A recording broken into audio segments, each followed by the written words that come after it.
Welcome back to Critical Corner, unfiltered commentary, not your truth, the real truth. And as always, thank you for your support.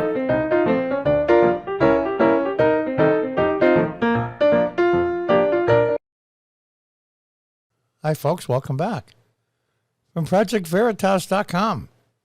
Breaking, never seen before video, FBI raid on journalist's home. Now, my understanding is two journalists that worked for Project Veritas. One was a former employee at the time of the raid, and I believe one still worked for them.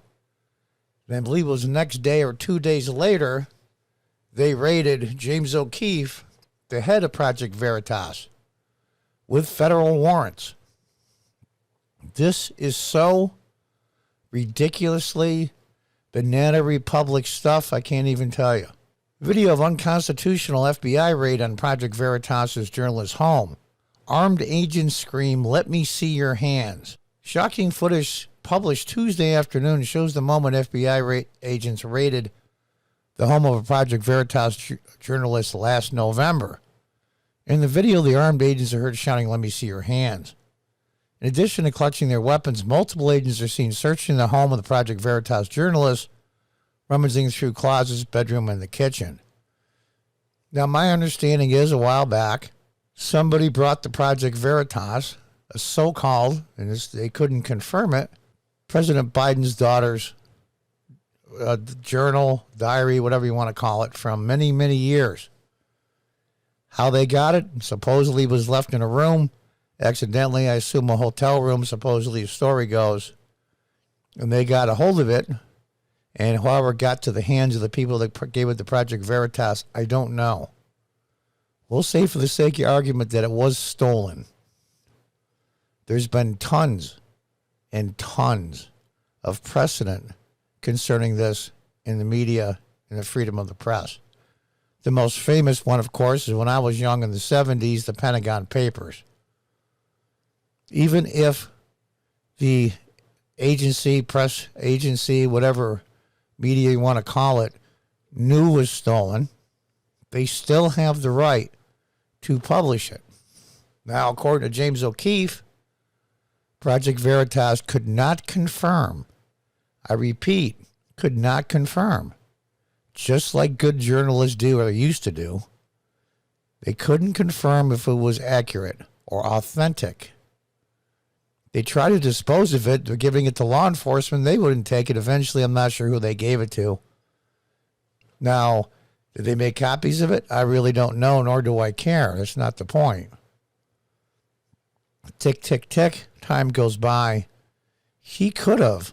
I guess there was some damaging stuff in there. Very damaging to the Biden campaign. Now, James O'Keefe could have had that published. Some of the bits of it were very damaging concerning President Biden and his daughter. True or untrue, I don't know. But that's never stopped the media from printing it, as we all know from President Trump, what they did to him. The truth has very little to do with journalism anymore. And I'm 65, and as a young boy, I wanted to be a journalist. Now, remember, we had in history class, we had to pretend, we'll call it 1920s, 1930s labor union strike. And one part of the class took over as the union, and the other half of the class was management. And I was the reporter. And I overheard at a meeting what the management was willing to give in the negotiation. And I also heard from the union people what they were willing to take. I wasn't supposed to hear it, but I was told by the teacher, no names mentioned because he's a good guy, that I'm not allowed to print it in the weekly newspaper that I had because we were faking the whole thing. You know what they call that? LARPing, live action role play. And I printed it anyway and got all kinds of crap and grief from it, I remember. But I remember I thought to myself, I know I'm right. And I loved every second of it. Unfortunately, life got in the way and I never pursued that. Let's read on. The raid and seizures were executed in the behest of the Biden administration's Department of Justice. Attorney General Merrick Garland, remember him?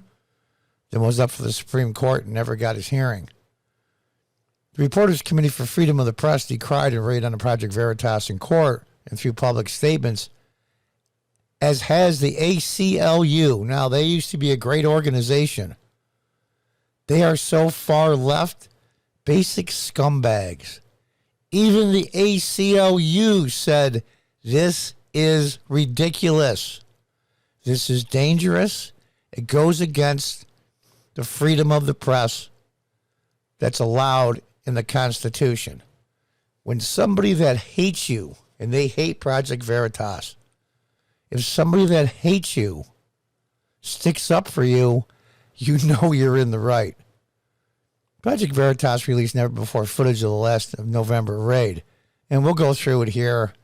You know, agents can be seen. The Department of Justice executed the tense raid despite Project Veritas' decision not to publish the diary's contents and turned it over to authorities. It was a diary by then presidential candidate Ashley Biden. Back in November, the ACLU issued letters to the court saying the raid had serious consequences for freedom of the press. And everybody else, you can read down the list there. Call it a harmful precedent. Well, it's way more than that. You have just seen as an effort by the government to intimidate and silence us as journalists, we will stand firm to vindicate our own First Amendment rights, fight for the rights of our fellow journalists and all Americans. Stay tuned because we're just getting started, said Project Veritas founder James O'Keefe. I tell you, this guy's got a set of coolions. I won't play it all, but here is some of the video. Be prepared because there's going to be a loud bang here, so don't jump out of your skin. I'm sorry, so what is this regarding? This is a search warrant. Open up. What you're about to see is very disturbing. Now, James goes on to say, we're going to show a little bit more. Not a lot. We're going to show a little bit here to get the idea. Now, we're going to show a little bit of it here. They even have a warning on it. It's going to be really loud, so don't jump out of your skin. Be prepared. Let's take a look. Let me see your hands, man. Let me see your hands. My hands are I'm here with you right now. So the only thing for our safety and for yours, we're going to have to consider you. Yeah. You do not have to speak to them. You are not being detained for safety.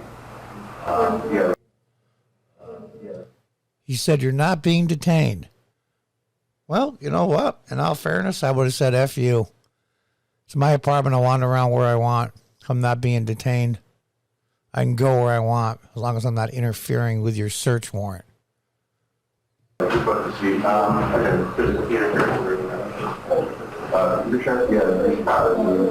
comfortable on that? They want to see him calm.